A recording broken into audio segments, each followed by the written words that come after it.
નમસ્કાર દર્શક મિત્રો, સમાચારની વાત કરવામાં આવે તો મુખ્યમંત્રી ભૂપેન્દ્ર પટેલે દેવભૂમિ દ્વારકા અને જામનગરમાં ભારે વરસાદને કારણે સર્જાયેલી પરિસ્થિતિની જાત માહિતી મેળવી.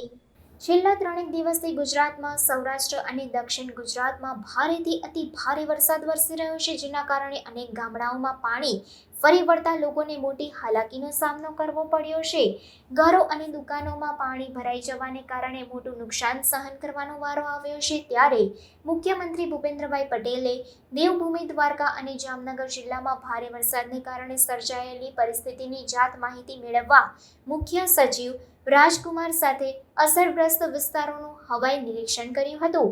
મુખ્યમંત્રીની સાથે અધિક મુખ્ય સચિવ પંકજ જોશી તેમજ પોલીસ વડા વિકાસ સહાય પણ સાથે જોડાયા હતા.